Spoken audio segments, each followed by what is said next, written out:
Assalamualaikum. InsyaAllah 2 minit lagi kita akan mulakan pengajian Riyadhus Salihin. Yang sudah berada di talian, silalah war-warkan, panggillah sahabat-sahabat dan kawan-kawan untuk kita hadirkan diri dalam majlis ilmu pagi ini insyaAllah. Kita akan mulakan tepat pukul 10 pagi insyaAllah. 2 minit saja lagi. Bolehlah bersiap sedia. Kalau yang ada kitab Riyadhus Salihin tu, bolehlah pergi ambil dan boleh buka. Dan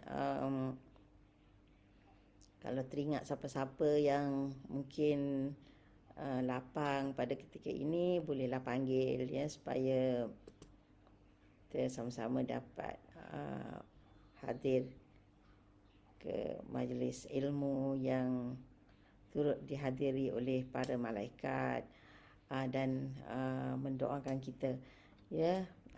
Nampaknya ada seorang menjawab salam ya. Alhamdulillah, Puan Syarifah ya. Silakan jemput kawan-kawan. Ni PAH Seksyen 7 kan ni? Ya, silakan jemput kawan-kawan, share link dan semoga lebih ramai lagi yang dapat bersama insya-Allah. Okey, jadi 1 minit lagi kita akan terus mula kuliah kita ni. Ya, kitab Riyadhus Salihin. Okey, dah tepat pukul 10. Alhamdulillah. Kita mulakan dengan membaca surah Al-Fatihah. Auzubillahi minasyaitanirrajim. Bismillahirrahmanirrahim.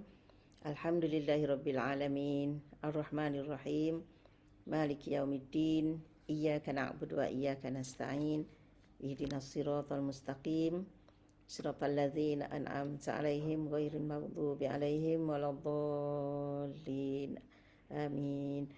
Nampaknya sahabat kita Zah pun dah masuk.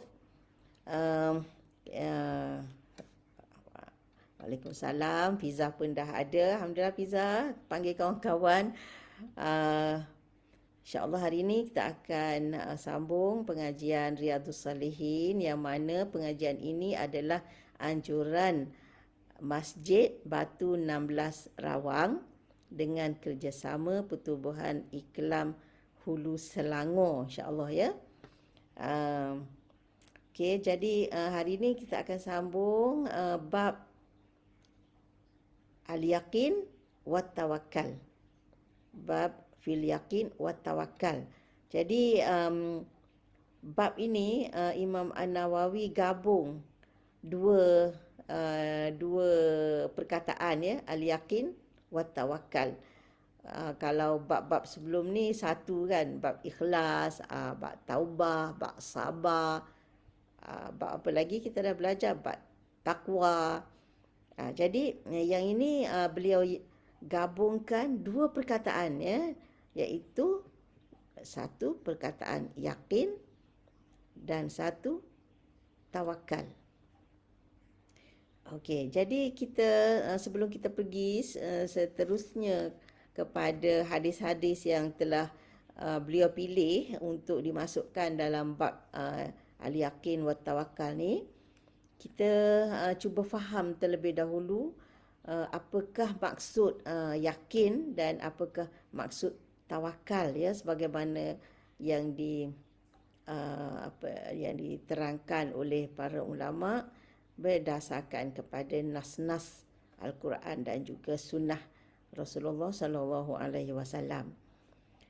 Okey, jadi ya, kita selalu yakin dan tawakal ni benarnya dah jadi Melayu pun guna istilah yang sama ya, tapi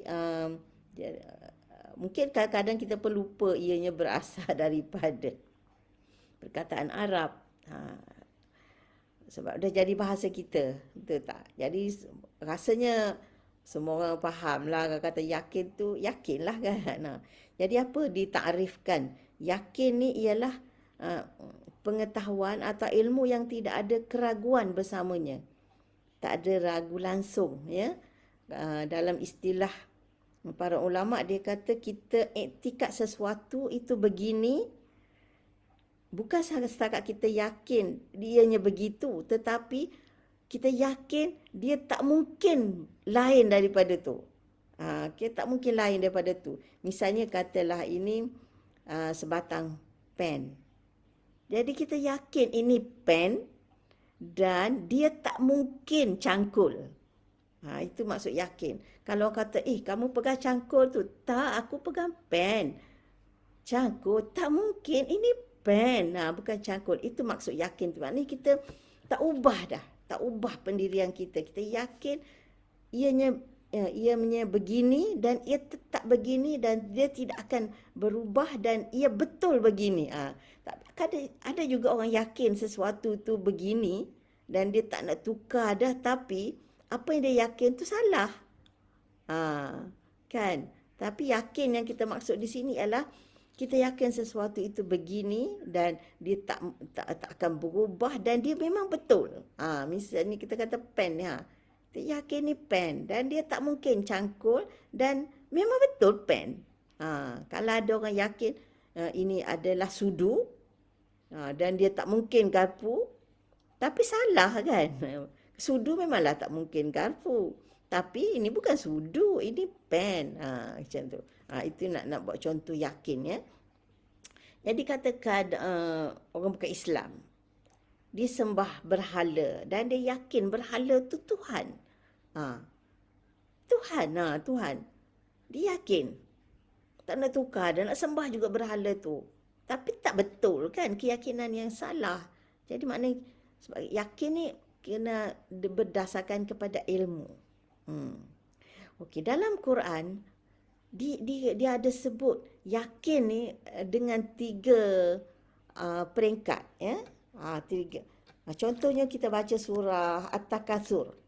Allah sebut 2 kali yakin. Satu dia sebut kalla law ta'lamuna ilmal yaqin. Ilmal yaqin. Kemudian ayat yang selepas itu pula dia sebut summa la tarawunnaha ainal yaqin. Tadi ilmul yaqin. Yang ni ainal yaqin.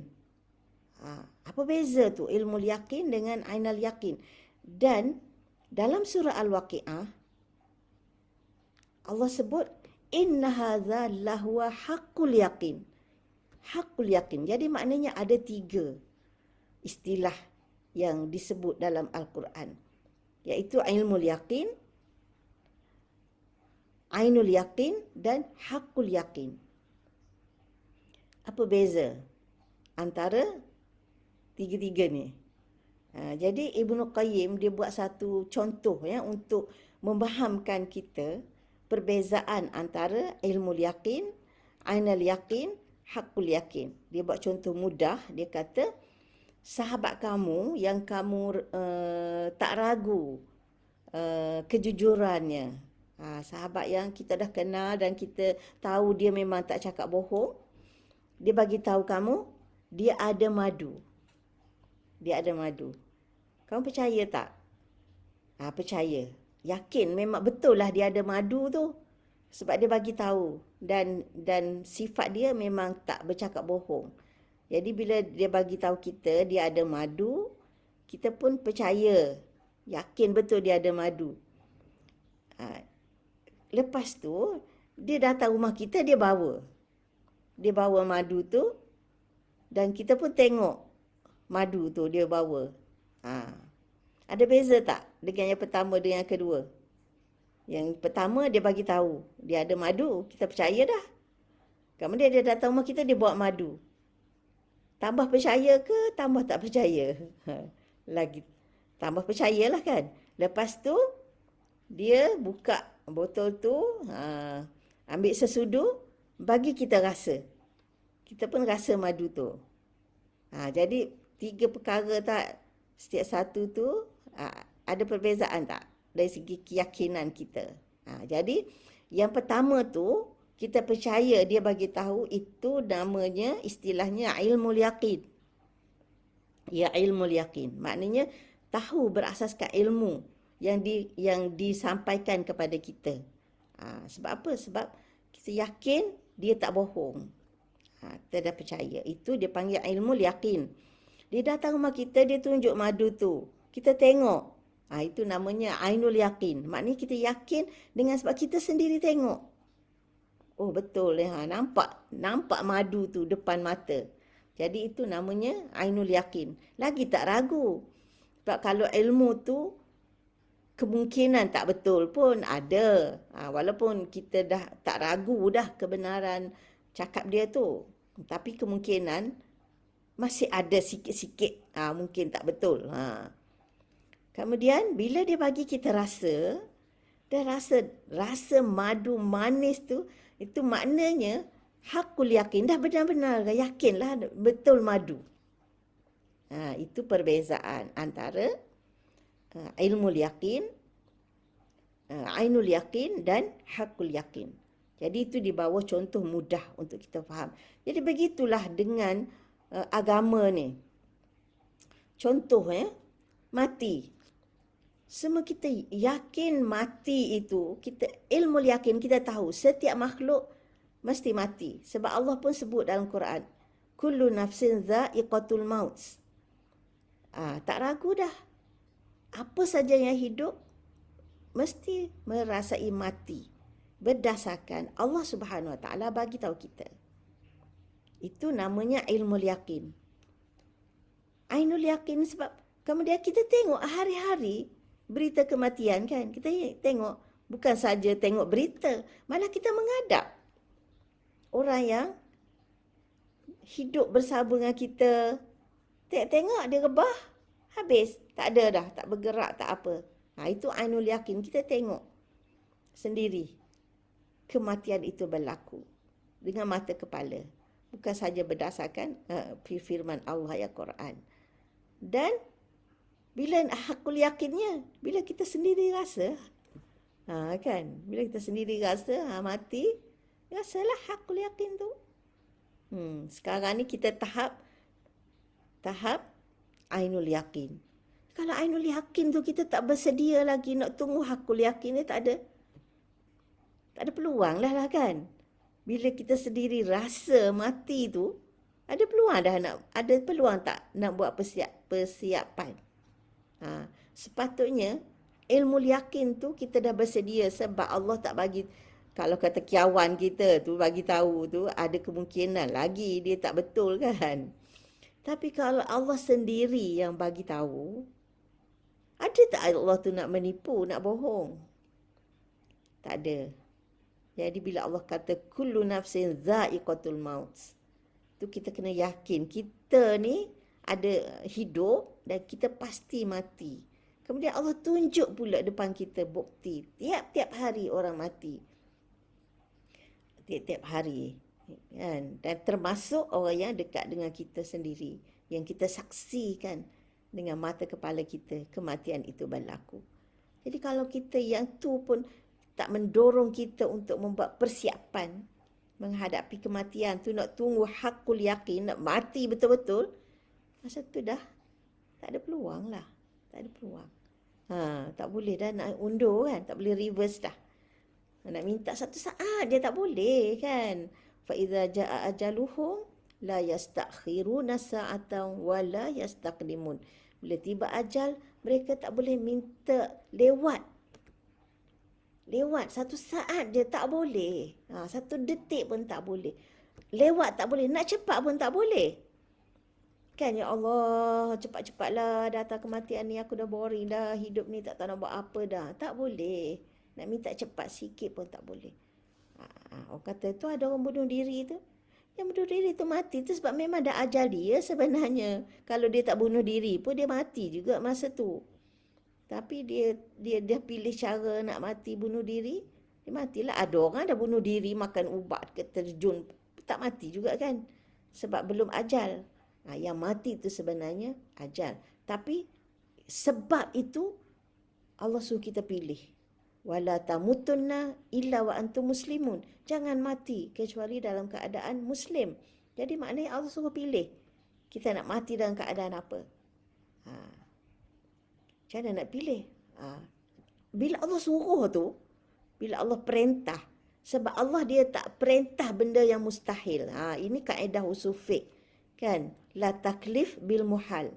Tidak ada taklif dengan perkara yang mustahil. Perkara yang kita tak mampu, Allah tak akan perintah. Jadi bila Allah perintah, wala tamutunna.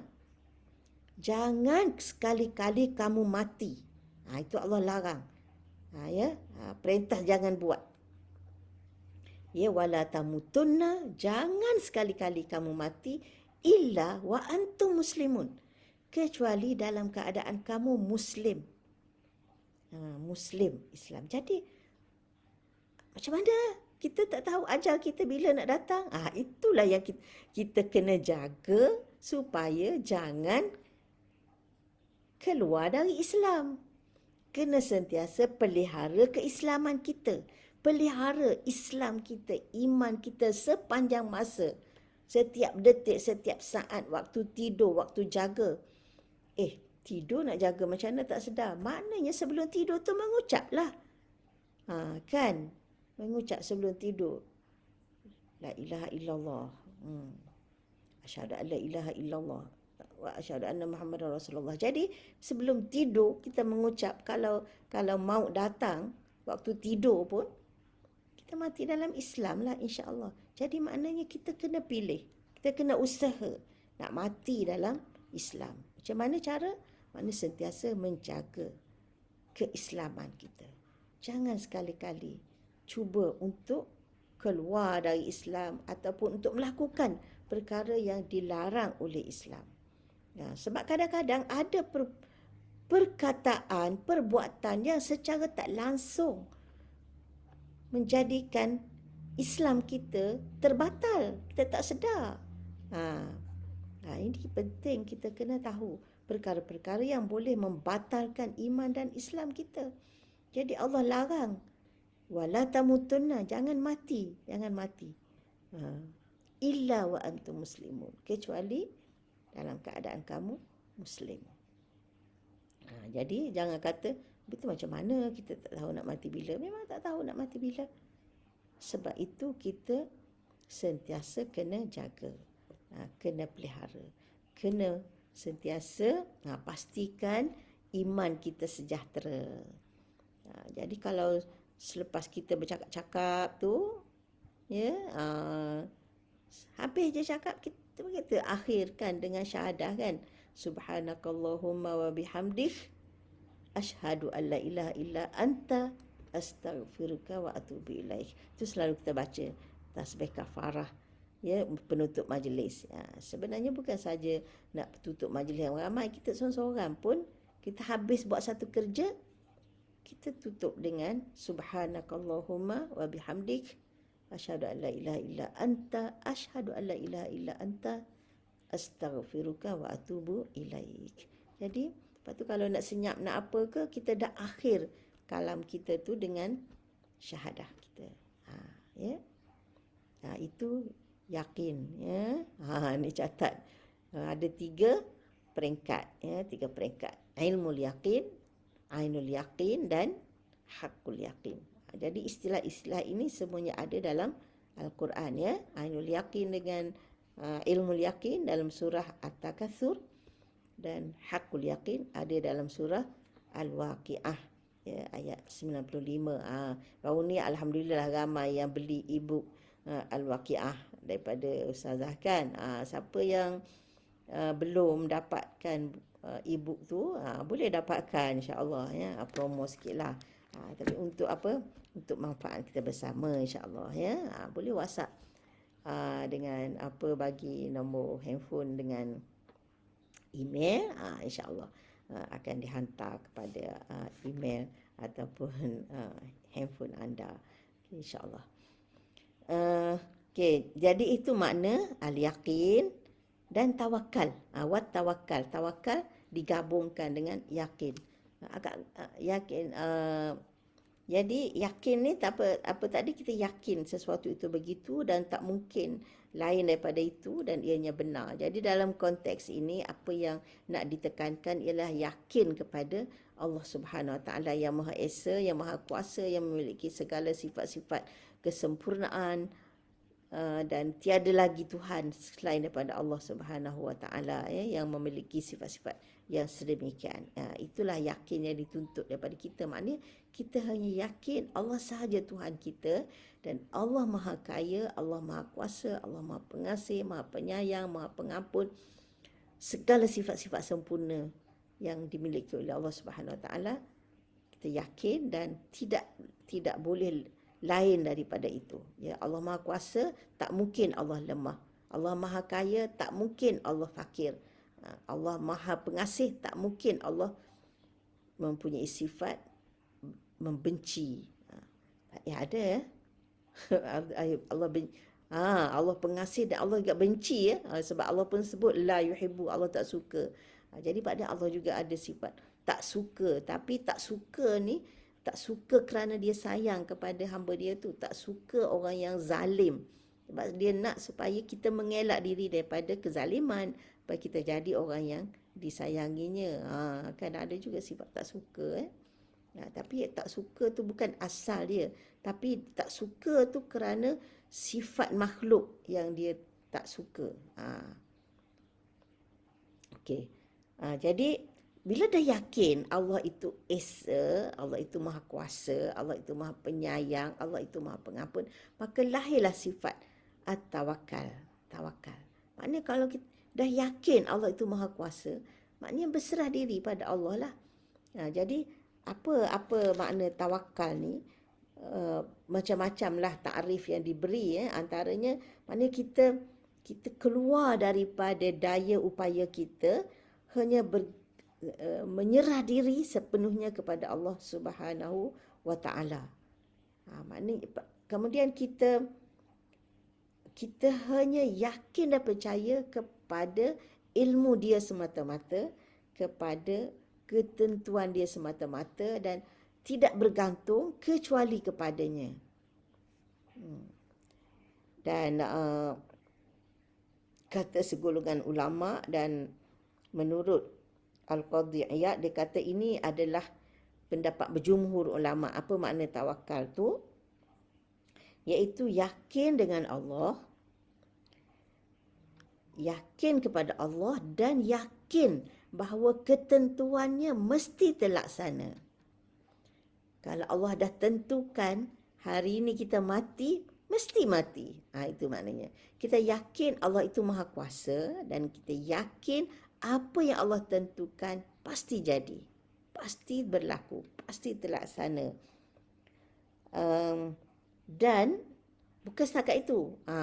Di samping kita yakin Allah itu Maha Kuasa dan ketentuannya akan terlaksana, pada masa yang sama kita ikut sunnah Nabi SAW dalam berusaha mencari sebab yang perlu. Seperti makan, minum, mengelakkan diri daripada musuh, sebagaimana yang dilakukan oleh Nabi SAW dan para anbiya. Jadi kita makan, kita minum, bukan tak yakin kepada ketentuan Allah kita akan sihat. Kalau Allah ditentukan kita ni sihat, kita akan sihat. Tapi bukanlah kata tak payah makanlah kalau Allah nak kata sihat, sihatlah. Tak, bukan begitu. Kita yakin Allah dah tentukan hari ini kita sihat. Tapi pada masa yang sama kita ikut sunnah Nabi SAW menjaga kesihatan itu dengan memakan makanan yang berkhasiat dan menjauhi makanan yang membahayakan. Itu maksud dia. Ada musuh depan nak berserang. Ada musuh. Kita yakin kalau kita tak mati, tak akan matilah. Jadi lepas tunggu je lah. Macam tu. Tak, bukan. Jadi bila nampak musuh, kita mengelak diri daripada serangannya, daripada diapa-apakan oleh musuh tu. Mengelakkan diri dengan yakin kalau Allah tentukan kita ni akan kecundang di tangan musuh, kita akan kecundang. Dan yakin juga kalau Allah kata kita ni selamat, akan selamat. Jadi bukanlah kata kalau Allah kata selamat, tetap selamat walaupun tak lari. Tak boleh macam tu. Ya, mesti berusaha mengelakkan diri daripada serangan musuh tu.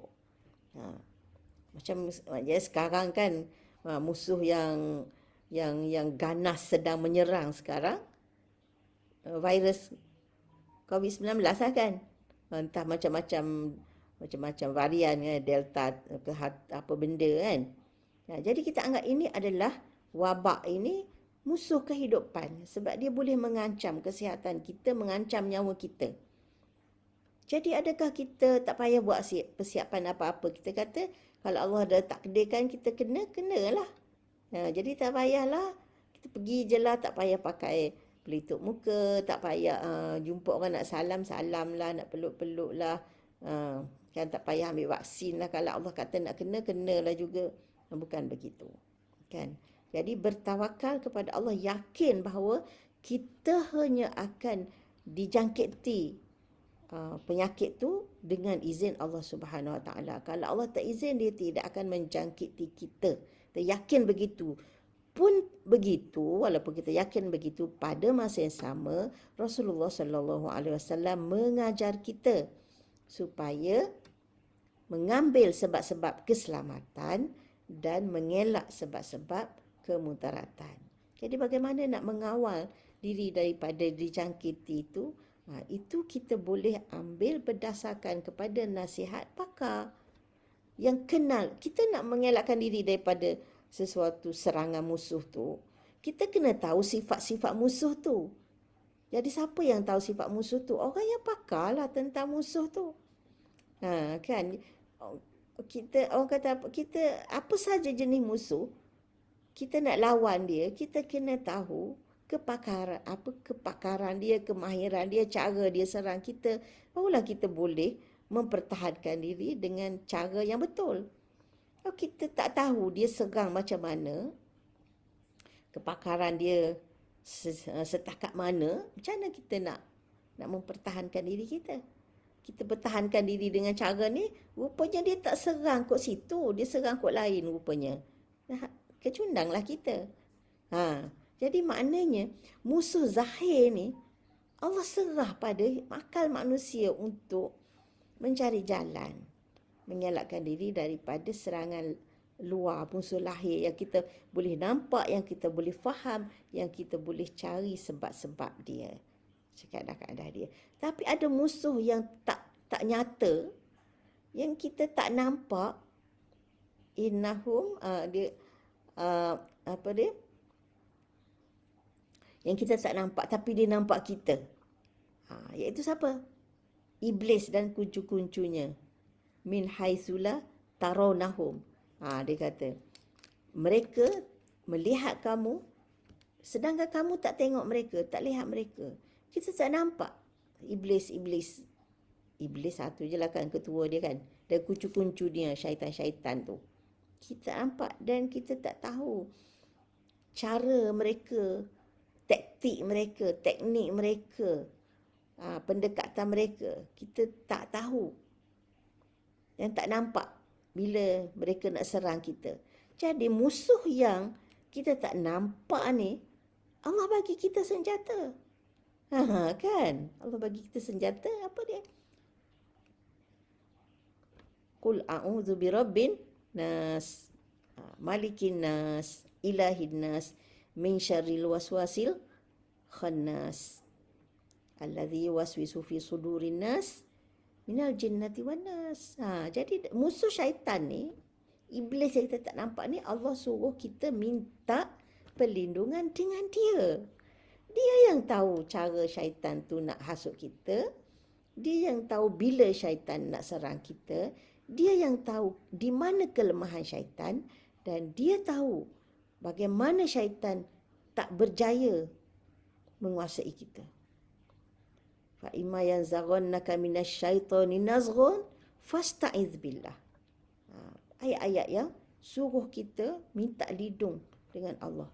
A'udzu billahi minasyaitonir rajim. Kan? Jadi dah komplit dah Allah ajar kita. Ya, musuh yang nyata yang kita boleh kenal pasti caranya nak serang kita apa, kita boleh fikirlah cari jalan. Tapi yang kita tak nampak tu, maka Allah Subhanahu Wa Taala bagi solusi dia apa? Allah boleh lindung. Bila Allah dah lindung kita, mampukah syaitan menembusinya? Mestinya tak mampu kan? Wa qur rabbi inni a'udzubika min hamazatis syayatin wa a'udzubika rabbi an yahdurun. Sentiasa minta lindung. Jadi kita pergi kepada makna tawakal tadi, iaitu kita yakin, sepenuh-penuhnya yakin, tak ragu langsung. Allah sahaja yang menentukan apa yang akan berlaku, tetap berlaku. Yang tidak berlaku, tak akan berlaku. Ya, Allah tak tentukan kita mati dengan sebab COVID, kita tak akan mati sebab COVID. Tapi adakah bermakna kita tak akan mati? Mati juga. Dan mati sebab lain. Tapi mana kita tahu kita akan mati sebab apa kan? Jadi kita kena sentiasa, dia kata, dia yakin bahawa Allah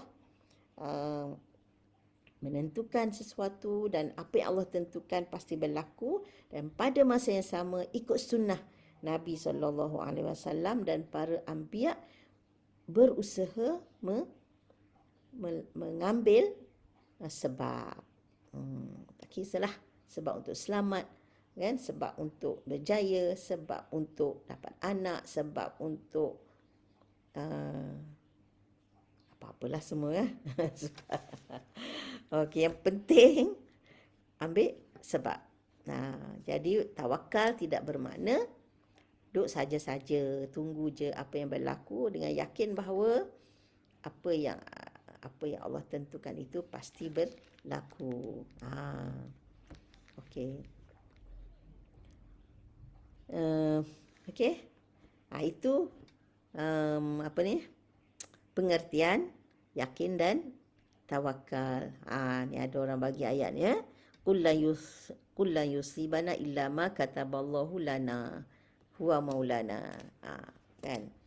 Okey, insya-Allah. Jadi biasalah Imam An-Nawawi ni setiap satu bab bila dia bawa bab baru, maka dia sebelum dibawa hadis-hadis yang berkaitan dengan bab yang hendak diperkatakan, beliau akan memulakan dengan membawa beberapa potong ayat Quran yang berkaitan dengan bab itu. Jadi beliau mulakan dengan ayat di sini, qala Allah Ta'ala walamma ra'al mu'minuna al-ahzaba qalu hadza ma wa'adana Allah wa rasuluhu wa sadaqallahu wa rasuluhu wa ma zadahum illa imanan wa taslima. Surah Al-Ahzab ayat 22. Jadi ni Allah memuji Nabi SAW serta para sahabat radhiyallahu anhum. Walamma ra'al mu'minuna al-ahzab. Al-mu'minun di sini merujuk kepada Nabi dan para sahabat radhiyallahu anhum pada zaman Nabi tu. Ya. Allah memuji mereka. Apa dia? Walamma ra'al mu'minuna al-ahzab. Apabila orang-orang beriman ni melihat Ahzab. Ahzab ni tentera bersekutu yang nak serang orang Islam di Madinah. Kita tahu bahawa berlaku satu peperangan, salah satu peperangan yang berlaku zaman Nabi SAW adalah namanya peperangan Ahzab ataupun Ghazwah Al-Khandaq. Samalah tu, Khandaq, gali parit Khandaq. Ahzab ni maknanya tentera bersekutu, di mana orang Quraisy dengan sokongan kabilah-kabilah Arab di Jazirah tu, mereka bersekutu menyerang umat Islam di Madinah. Jadi bila mereka tengok tentera Ahzab serang Madinah tu, jadi apa mereka ucapkan? Qalu hadza ma wa'adana Allah wa rasuluh. Mereka terus berkata, inilah apa yang dijanjikan oleh Allah dan Rasulnya. Wa sadaqallahu wa rasuluh. Janji apa ni? Janji nak kena serang ke? Kan? Janji apa? Jadi kalau kita tengok tafsirnya, apakah yang mereka maksudkan janji Allah dan Rasul? Iaitu Allah Subhanahu Wa Taala telah berfirman dalam surah Al-Baqarah ayat 214. Am hasibtum an tadkhulul jannah walamma ya'tikum mathalul ladzina khalau min qablikum massathumul ba'sa wad-dharra wa zulzilu hatta yaqula ar-rasul walladzina amanu ma'ahu mata nasrullah. Itu janji Allah. Adakah kamu sangka kamu akan masuk syurga sedangkan belum datang lagi kepada kamu apa yang telah dilalui oleh umat sebelum kamu? Umat Islam sebelum Nabi Muhammad sallallahu alaihi wasallam, apa yang mereka dah lalui? Masathumul ba'sa wad-dharra. Mereka ditimpa kesusahan, kemiskinan, peperangan, macam-macam bencana. Wazul zilu, dan digoncang. Maknanya sampai keyakinan mereka pun dah macam timbul persoalan. Hatta yaqula ar-rasul walladzina amanu ma'ah, sehingga ke tahap teruk sangat ujian yang menimpa ni, sehingga Rasul dan orang-orang yang beriman bersama Rasul ni bertanya, mata nasrullah, bilakah akan datangnya pertolongan Allah ni? Bilalah lagi nak datang pertolongan sampai ke tahap itu. Jadi Allah ingatkan orang yang beriman, para sahabat radhiyallahu anhum, kami ingat senang-senang ke nak masuk syurga? Orang dulu diuji lagi teruk, lagi hebat. Sampai ke tahap, wazul zilu, digoncang. Macam-macam lah goncang ni kan. Mungkin keyakinan pun dah mula goyah. Sampai tanya, bila ni? Tak datang-datang pertolongan. Kenapa Allah tak tolong? Sampai ke tahap mata nasrullah. Ala inna nasrullahi qarib. Ketahuilah bahawa sesungguhnya nasrullahi qarib. Sesungguhnya pertolongan Allah itu dekat. Jadi mereka dah diperingatkan dengan ujian yang bertimpa-timpa yang akan mereka hadapi. Jadi bila tengok tentera azab tu, bayangkan azab yang menghimpunkan Quraisy dan kabilah-kabilah di Jazirah Arab ni datang mengepung Madinah yang kecil. Macam mana nak hadapi tu? Tak takut ke? Mestilah takut kan? Tapi itulah yakin. Hadza ma wa'adana Allah wa Rasul. Inilah Allah dah janji dah. Kita akan menghadapi dugaan yang hebat ni. Jadi, wa ma zadahum illa imanan wa taslima. Dan tidak bertambah. Maknanya mereka tidak bertambah kecuali apa yang bertambah tu imanan wa taslima. Keimanan dan penyerahan diri sepenuhnya kepada Allah Subhanahu Wa Taala. Ini yang dia nak ambil bab ni, yakin dan tawakal ni. Jadi marilah tentera sebesar mana pun, seramai mana pun, sehebat mana pun, iman kepada Allah dan menyerah diri. Jadi apa mereka buat dalam Madinah tu? Tunggulah mereka serang, kita ni tak cukup tenaga, kita ni tak cukup. Tak ada, cari jalan macam mana nak menghadapi tentera azab ni. Maka timbullah cadangan, idea yang dikemukakan oleh Salman Al-Farisi. Satu kaedah yang tidak pernah dilakukan oleh orang Arab ketika itu, iaitu Salman mencadangkan supaya menggali parit yang besar dan luas di sekitar Madinah tu. Jadi itulah ikhtiarnya. Kan ikhtiar. Jadi Nabi terima cadangan tu, kerahkan gali parit sedalam berapa meter, dalam lah kan, dan dalam dan luas ni tak boleh nak lompat. Maknanya kalau dari tebing sana mereka nak lompat masuk ke Madinah ni, Sama ada lompat sendiri ke kuda ke, dia tak lepas. Kalau melompat dia akan jatuh dalam tu. Itu. Jadi dengan wa mazadahum illa imanan wa taslima ni, mereka berusaha mencari jalan lah. Bagaimana nak menghadapi tentera Al-Ahzab tu. Itu sebab tu dia dipanggil peperangan Khandak juga kan. Sebab gali parit ni. Jadi itulah boleh baca kisahnya dan tafsirnya dengan lebih terperinci dalam surah Al-Ahzab ayat 22 ya.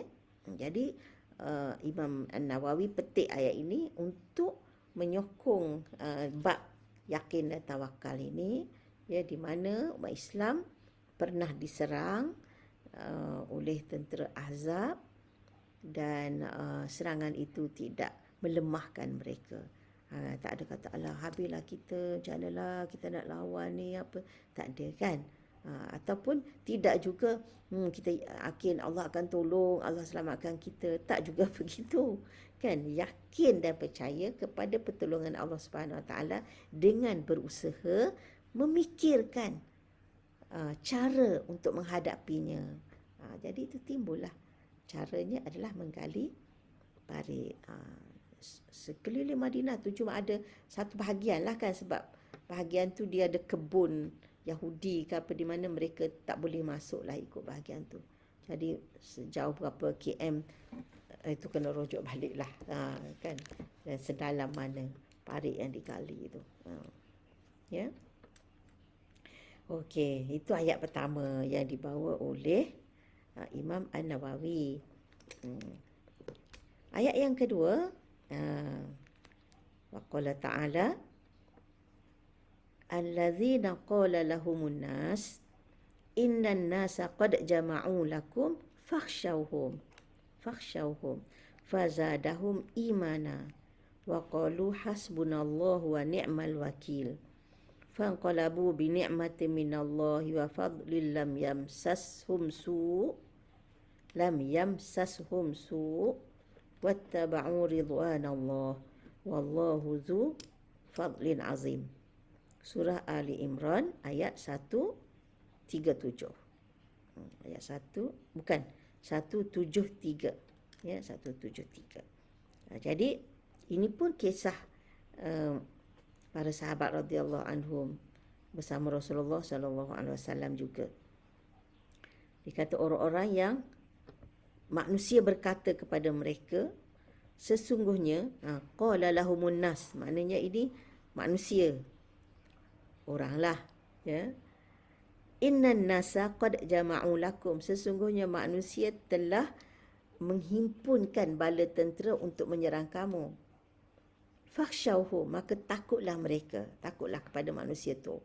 Jadi ni ada 3 golongan, ya. Qala lahumun nas. Qala lahumun nas maknanya ada satu kumpulan manusia berkata kepada Rasulullah dan sahabat. Lahum tu mereka tu ialah merujuk kepada Nabi sallallahu alaihi wasallam dan para sahabat radhiyallahu anhum. Jadi an-nas ni ada manusia. Jadi apa manusia ni cakap kepada sahabat dan Nabi? Innan nasa, sesungguhnya ada orang, ada manusia, ni kumpulan lain pula, qad jama'u lakum, telah bersepakat menghimpunkan tentera untuk menyerang kamu. Kamu ni sahabatlah kan, dan Rasulullah. Fakhshawhum, jadi Anas yang pertama tu, manusia ni bagi warning lah kepada Rasulullah dan sahabat ni. Fakhshawhum, takutlah pada mereka, gerunlah pada mereka, maknanya awas kamu, kan, ni ada orang nak serang kamu ni, macam tu, ya. Jadi bila diberitahu, maka apa reaksi Rasulullah dan para sahabat? Fazadahum imana. Jadi bukannya nak takut dengan ugutan dan ancaman tu, bahkan mereka bertambah iman, bertambah yakin. Ya, fazadahum imana. Wa qalu hasbunallahu wa ni'mal wakil. Mereka berkata hasbunallah wa ni'mal wakil. Cukup untuk kami Allah, dan Allah lah sebaik-baik tempat kita berserah. Jadi dengan iman yang bertambah, dengan penegasan hasbunallah wa ni'mal wakil tu, apa mereka dapat? Apa mereka perolehi? Fanqalabu bi ni'matin minallah wa fadl lam yamsashum su. Mereka kembali dengan nikmat Allah dan kurnianya, dan mereka tidak disentuh oleh keburukan. Wattaba'u ridwanallah, dan mereka ikut jalan yang Allah redha. Wallahu zu fadlin azim. Jadi ni kisah apa ni? Jadi ni kisah kalau ikut sebab turun ayat ini, dia adalah beberapa versi yang diceritakan oleh Imam At-Tabari. Jadi antaranya adalah yang disebutlah kabilah qala lahumun nas. An-nas ni ada satu kabilah. Dan An-nas ni pun sebenarnya innan nasa ni, An-nas yang kedua ni, dia merujuk kepada tentera Abu Sufyan. Tentera musyrikin lah. Ini dalam peperangan Uhud. Dalam peperangan Uhud, kan kita tahu tentera Islam telah mengalami kekalahan dan ramai yang cedera. Kemudian dan kaum musyrikin ni dia rasa dah menang kan. Jadi dia berpatah balik lah sebab dia menang. Jadi tapi bila dah selesai tu, dia dua-dua pihak macam rasa macam Rasulullah sallallahu alaihi wasallam ni walaupun dah balik Madinah, dia rasa ni tak selesai ni. Dia kata kalau kita macam mana ya? Maknanya kalau mereka walaupun berpatah balik, kita kena kejar mereka ni sebab sampai balik. Kalau tak, dia akan serang kita balik. Lebih kurang macam itulah. Lepas tu yang Abu Sufyan ni pula, yang tentera musyrikin ni pula, dia kata kita dah menang, tapi kenapa kita tak hapuskan habis-habisan kaum muslimin tu? Kan baik kita patah balik, kita lanyak mereka habis-habisan. Biar mereka kata musnah terus. Sebab dia dah rasa bongkak dengan kemenangan tu. Jadi dia kata bila dia dah cepat-cepat berpatah balik, kata macam tak selesai. Baik kita datang semula kan. Bila mereka dah nak balik ke Mekah, dia kata tak patut macam ni, kita datang balik serang mereka habis-habisan. Itulah Rasulullah kerah para sahabat ni keluar balik. Ya, dalam keadaan orang kata tak rehat. Lepas tu yang luka, ya Allah, bawa luka-luka ni pergi ni. Tak adalah kata, ya Rasulullah, kita ni kan baru balik pedaknya, lepas tu ni luka tak sembuh lagi ke apa. Tak ada. Kan mereka berangkat nak lawan lagi orang musyrik ni, masya-Allah. Kan jadi yang tentera musyrikin ni, dia nak berpatah balik ke Madinah tu, dia jumpa satu kabilah. Kabilah dia tanya, kamu nak ke mana? Orang ni kata nak ke Madinah. Jadi dia pesan kepada kabilah ni, adalah nama kabilah saya pun dah lupa. Dia kata bagi tahu mereka, kami akan serang balik. Itu. Jadi inilah kabilah yang Abu Sufyan jumpa ni, An-Nas ni yang dia kata kami Abu Sufyan suruh bagi tahu mereka akan serang balik. Innan nasa qad jama'u lakum tu, sesungguhnya manusia akan serang kamu balik tu. Jadi Nabi dan sahabat memang dah bersedia kan nak lawan balik. Jadi tu fazadahum imana. Walaupun orang ni kata kamu kena takut dia, ramai dia orang ni kuat ni, tak ada. Fazadahum imana. Jadi bertambah iman dan dengan keyakinan hasbunallahu wa ni'mal wakil. Cukuplah kami. Tapi kita tengoklah cukup tak cukup. Cukup Allah tu, mereka bukan duduk kat Madinah kan. Berangkat keluar dalam keadaan luka-luka yang belum sembuh ni, Masya Allah kan. Kalau Allahu Akbar ya. Kita kalau Rasulullah kerah tu, Allahu Akbar, tak ada. Masya Allah, tak tahulah nak gambarkan betapa hebat iman mereka. Jauhnya kita ni rasa kalau tengok kepada kekuatan iman mereka, tawakal mereka, perjuangan mereka. Rasa macam Allah, layakkah aku ni masuk syurga bersama mereka? Masya Allah. Kan Allah je yang maha mengetahui. Jadi kita ni hanya harap apa? Harap Nabi kata almar'u ma'aman ahabba. Seseorang itu akan dihimpunkan bersama dengan orang yang dia sayang. Jadi maknanya dengan kita membaca perjuangan mereka, mengikuti sirah mereka, menghayati ketabahan mereka, perjuangan mereka, mudah-mudahan terbit rasa cinta dan sayang kita kepada mereka. Sayang kita kepada mereka, itulah yang meletakkan harapan kepada kita. Mudah-mudahan Allah akan kumpulkan kita bersama dengan mereka. Jadi kalau kita tak kenal, macam mana nak jatuh cinta kan? Itu pepatah ke? Kan? Pepatah Melayu kata tak kenal, tak cinta. Jadi untuk kita jatuh cinta kepada mereka, kita kenal mereka. Macam mana nak kenal mereka? Baca sirah mereka. Baca perjuangan mereka. Baca cara hidup mereka. Mudah-mudahan akan kita jatuh cinta. Sebab fitrah manusia ni, dia cinta kepada kebaikan. Betul tak?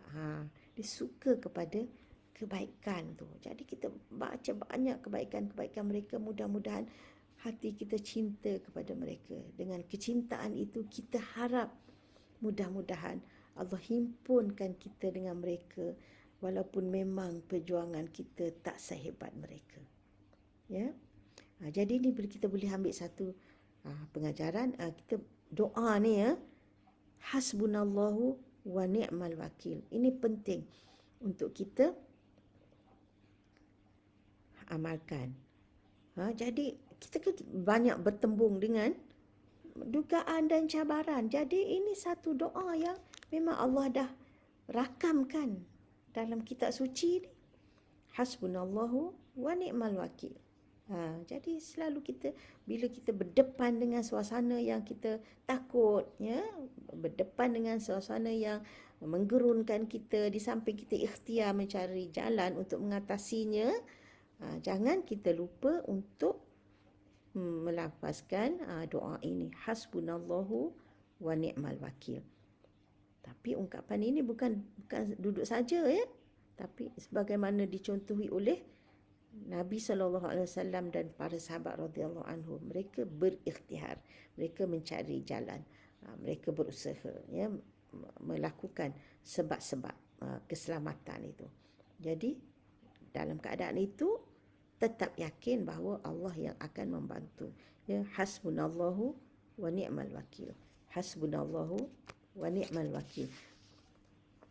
Pendek je nak hafal kan?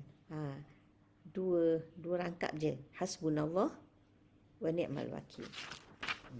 Jadi untuk tahu cerita detail, bolehlah baca tafsir surah Ali Imran ayat 173. Itu secara gambaran, secara umumnya untuk memberi faham kepada kita suasana yang mereka hadapi dan bagaimana mereka berhadapan dengan suasana itu. Ya, mudah-mudahan menjadi teladan kepada kita.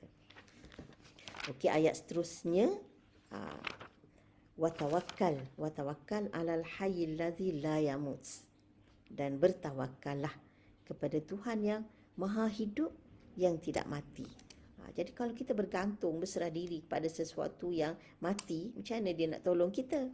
Jadi Allah perintahkan, siapakah tempat kita bergantung? Siapakah tempat kita berserah diri? Tak lain dan tak bukan adalah Dia yang Maha Hidup dan Dia tak mati. Wa tawakkal 'alal hayyil ladzi la yamut. Ayat seterusnya, wa 'alallahi falyatawakkalul mu'minun. Dan kepada Allah lah hendaklah orang yang beriman itu bertawakal.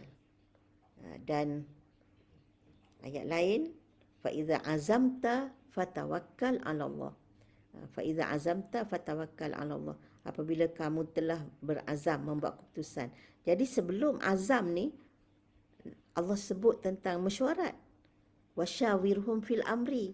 bermesyuarat. Jadi maknanya nak buat satu keputusan yang mantap, yang kejap, yang kemas, dia perlu kepada syura, mesyuarat. Jadi dah mesyuarat, dah bincang tu, barulah lahirnya satu ketetapan yang jitu, yang kemas. Faiza azamta, berazam, fatawakkal ala Allah. Jangan lupa tawakal. Sebelum tawakal, mesyuarat. Dah mesyuarat, buatlah keputusan. Jadi jangan tak mesyuarat, tak apa, tak ada keputusan apa-apa, tawakal. Tak, kan? Mesyuaratlah nak menghadapi apa saja kemungkinan. Macam kita kata nak menghadapi COVID ni. Kena mesyuarat dengan pakar. Mesyuarat dengan ahli-ahli yang ada ilmu dan kemahiran. Jadi dengar berbagai pihak semua, tengok berbagai aspek, akhirnya buatlah keputusan. Bila dah buat keputusan, barulah tawakal.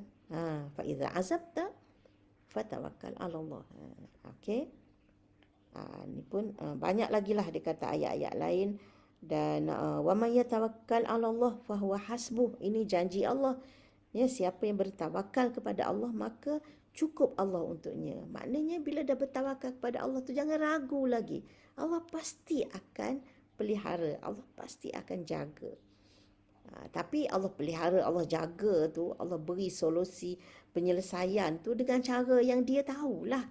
Kan? Dan pada masa yang dia tentukan lah. Bukan cara kita, bukan masa yang kita tentukan. Ya, kita kata, alah aku dah usaha, dah aku tawakal ni. Tak ada pun pertolongan. Kan? Ada pertolongan, tapi cara dia lah, kan. Allah nak tolong macam mana. Yang paling penting, pertolongan Allah bagi kita sabar. Kita tak ragu, kita tetap yakin. Tak datang pertolongan hari ni, esok. Tak esok, minggu depan. Tak minggu depan, bulan depan. Tapi pertolongan pasti datang. Sebab fahuwa hasbuh. Allah ada janji, dah cukup. Cukup Allah untuk kita. Ya. Lagi dan ayat terakhir yang dia bawa, innamal mu'minuna allazina idza dzukirallahu wajilat qulubuhum wa idza tuliyat alaihim ayatuhu zadatuhum imana wa ala rabbihim yatawakkalun. Ini disebut antara ciri-ciri orang yang beriman. Sesungguhnya orang yang beriman itu ialah allazina idza dzukirallahu wajilat qulubuhum. Bila disebut nama Allah, akan gemetar hatinya, rasa takut, rasa gerun. Apabila wa idza tuliyat alaihim ayatuhu zadatuhum imana, bila dibacakan kepada mereka ayat-ayat Allah, bertambah iman. Bukan dengar orang baca Quran, sedap ya suara tu. Setakat tu je lah. Tak ada rasa beriman dengan apa yang dibaca. Itu walaupun kita terpesona dengan suara merdu tu, itu bukan lagi kategori mukmin. Kan, kategori mukmin ialah bertambah iman dengan bacaan itu. Kan, sampai sedap nak tahu apa makna ni. Dia tahu makna, masya-Allah. Tambah itulah baru menepati ciri mukmin. Kalau setakat sedap tak apa dengarlah. Kan, tapi tak ada pun tergerak hati kita nak faham dan nak bertambah iman tentang ayat yang dibaca. Dan wa ala rabbihim yatawakkalun, dan mereka bertawakal kepada Allah. Jadi kata Imam An-Nawawi, ayat-ayat tentang kelebihan bertawakal ini sangat banyak dan diketahui ramai. Alhamdulillah. Jadi itulah ya sebagai pendahuluan ya kepada bab yakin dan tawakal dengan beberapa ayat, beberapa potong ayat Quran yang dibawakan oleh Imam An-Nawawi. Di samping selain daripada ayat-ayat yang dibawa ini, banyak sangat lagi ayat-ayat lain yang tak dimuatkan di sini yang boleh kita temui dalam kitab suci Al-Quran, insya-Allah. Dan hadis-hadisnya beliau bawakan beberapa hadis-hadis yang berkaitan dengan kelebihan yakin dan tawakal ini. Jadi insya-Allah kita akan sambung, kuliah akan datang hadis-hadis yang berkaitan dengan yakin dan tawakal. Jadi untuk hari ini kita dah berlalu 1 jam, cukuplah dulu kan. Jadi kalau nak curah semua sekali dalam satu masa tu, nanti kan tak terbawa pula. InsyaAllah Okey, jangan lupa kita sambung untuk kuliah yang akan datang insya-Allah. Jadi terima kasih kepada pihak masjid Batu 16 Sarawang dan juga Wanita Ikram Hulu Selangor atas penganjuran majlis ilmu pada pagi ini. Dan tidak lupa juga terima kasih kepada sahabat-sahabat yang sudi menonton pada pagi ini. Jangan lupa untuk share ya. Mudah-mudahan ramai lagi yang akan mendapat manfaatnya insya-Allah. Jadi ada soalan tak? Ya. Apa ni, nampak macam tak ada soalan ya. Tapi tak apalah, kalau ada soalan saya tunggulah dalam seminit dua lagi kalau ada soalan. Nampaknya tak ada. Okey, kalau tak ada, kita akhiri majlis ini dengan tasbih kafarah. Subhanakallahumma wa bihamdik asyhadu an la ilaha illa anta astaghfiruka wa atubu ilaik. Bismillahirrahmanirrahim. Wal 'asr innal insana lafi khusr illa alladzina amanu wa 'amilus solihat wa tawassaw bil haqqi wa tawassaw bis sabr. Sadaqallahul azim. Terima kasih semua. Jumpa lagi. Assalamualaikum warahmatullahi wabarakatuh.